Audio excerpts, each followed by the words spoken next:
got a little bit of disconnection, a lot of layers. It's a really fun cut. I think it's a good transition if your guest is looking for something different, but they don't want to lose a ton of length. This is a cool way to create some layers, create some movement, and really just have some fun with their haircut. So we're going to start off sectioning it. I'm going to basically take up the mohawk section up to mid-crown. So starting at parietal ridge, a little bit below parietal ridge, wrap it around the crown area and bring it back. And then I go straight down vertical, down center back to section that off. And then I go from the occipital bone over to behind the ear. This is a pretty standard sectioning for me. Anytime I'm cutting hair, I like to really just section off each of the corners of the head. So I'm going to comb that over nice and tight just to get it out of the way. So I comb it straight over to behind the ear, keep it tight, and then I slide that clip up and under. So now I'm going to determine my length, and what I'm going to do by that is no elevation. This is going to give me that hard line in the back. And then I just give it a little bit of comb tension. I'm using the YS Park 339 comb, which has slightly wide teeth on the one end and nice tight teeth on the other. I like this comb for precision cutting. So what I do is I just cut that line flat across the back. If your customer has shoulders, unlike this one, you could just kind of comb it down and cut that straight line across the back. But if for some reason you're cutting it a little bit short, scooping under and lifting the hair with the comb just a little bit works really well. So now we're going to move into concave layering, straight down vertical. So we created our guide cutting that straight line in the back, and now I'm going to use that guideline as I elevate the hair to create that short to long kind of scoop feel in the haircut. So this is really helping me collapse the back of the hair. One of my favorite things to do with hair is to go in and create some concave layers, because it just creates so much movement, takes out the bulk, and it builds actually quite a bit of volume on the very top of the hair. So it's got a really cool shape to it.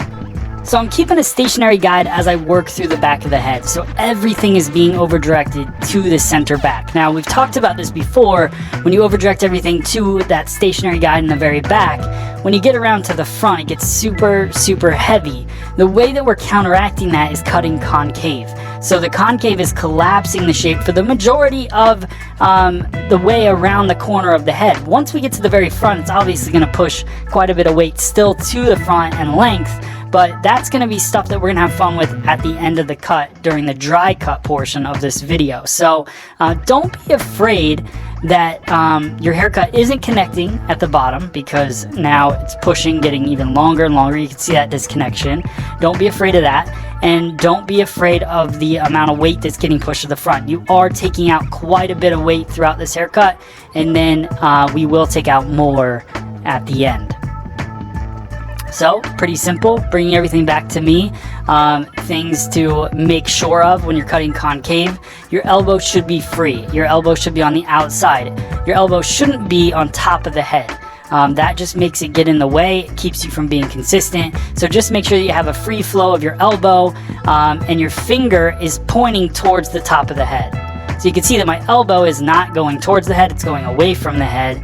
And the other thing I want you to notice is that my body position hasn't changed as I move to the right hand side of the guest or the client or whatever. As I move to the right hand side, my body position stays exactly the same. I just change the way I comb. So now, instead of combing and pulling the hair to the guide, I'm combing and pushing the hair to the guide, because I want to make sure that I'm keeping consistent with where that guide is. I want to make sure it's in the center back. So if I were to try to scoop and comb the hair towards me, I would be pulling that guide from where it lives, and then I would get an inconsistent haircut. So I take a section, about a ½ inch section, part it, and then I push the hair up to the center back and give it its cut. The other thing I want you to notice, and this could be like a beauty school rule break here, is we're cutting past our second knuckle. I don't really have a challenge with that because of the fact that we're cutting concave and we're going short to long and we're creating this movement. There are times that I will recomb it and bring it back up, but for the most part, this is a nice loose textured look anyways, nothing precise really about this, so I don't really mind cutting past that second knuckle to get the section done. Check out the layering, the volume that's created in the back, and then it pushes that length to the front, which is super fun. This is the Paul Mitchell Thicken Up It's basically like a liquid gel that goes in the hair and helps thicken up the hair, which I really like. I'm also using my Ergo Diamond Head paddle brush, which is still, it's back in stock with how much you can adjust it. So now I'm going to go through, I'm going to do some flat wrap blow drying. Notice that I haven't touched the top of the hair yet. You guys, if you've been following me for a while, you'll know that sometimes I don't like to cut the entire head and then start blow drying it. I like to cut or blow dry what I've cut at the beginning. I take a look at the shape that's happening, and then I go into the top and attack it that way. So now I'm using the Paul Mitchell Flexible Style Hot Off the Press. This is a product that has been around for a while. It used to be in a silver can, now it's in a white can. It's a heat protectant. It's great for using the flat iron through the head because of the fact that it's got a slight bit of hold as well, which is really nice. So I go through, I've ironed the hair out, I smooth it out. You'll start to see that disconnection coming to life, and then I'm going to go through and do some detail work before I move into the top of the haircut. So check out those disconnections. That's, again, we're going to take care of that, but I like seeing those bold lines. It's something that I just really like. If you don't like that kind of look, you can blend it all right now, and it doesn't even have to have a disconnection. But for me, I like seeing a hard line and then kind of a flow of hair coming over it. It just seems really kind of organic and natural to me, I guess. I don't know if those are the words, but I just really like the effect. So you can see how this is really like a layered long bob.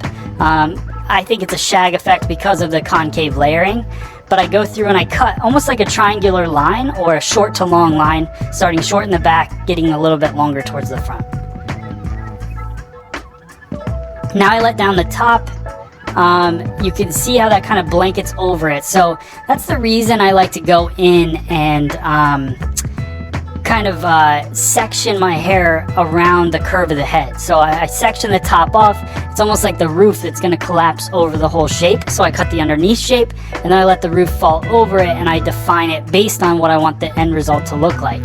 So I'm getting my guide from the very back part of the cut. So I take a horizontal line, and I just keep over directing everything straight into the back, cutting a line pretty much straight across. I'm using a point cutting technique to help give me more texture and movement in there, and I just bring everything straight back. So that's pushing all of the weight to the very front of the head. So some of you might be thinking that's going to be super heavy in the front. Well, we're going to go through and we're going to change that when we get it blown dry.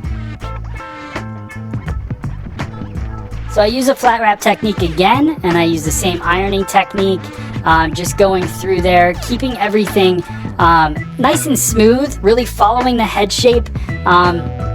Key thing when you're ironing hair to cut it dry is just to make sure that it's falling exactly where it's going to live, and you don't try to stretch anything out unnatural. So now we're going to do a stroking technique, which is an open and close of the scissors. So as I come up on the hair, I'm closing the scissor, and as I go back down on the hair, I'm basically pushing and releasing the hair. So let me explain that again because that wasn't great. So I over direct the hair over.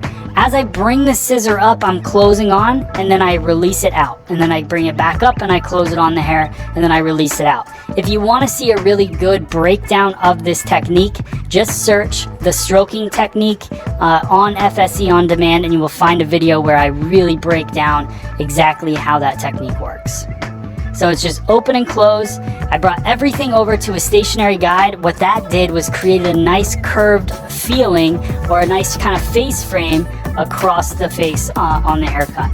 This is the new Awapui Wild Ginger Anti-Frizz Hairspray. Got a nice hold to it. It's not super firm. It's got a great scent to it. Everybody's complimented that. So I go through and I just define those pieces that we created, and then I work my hand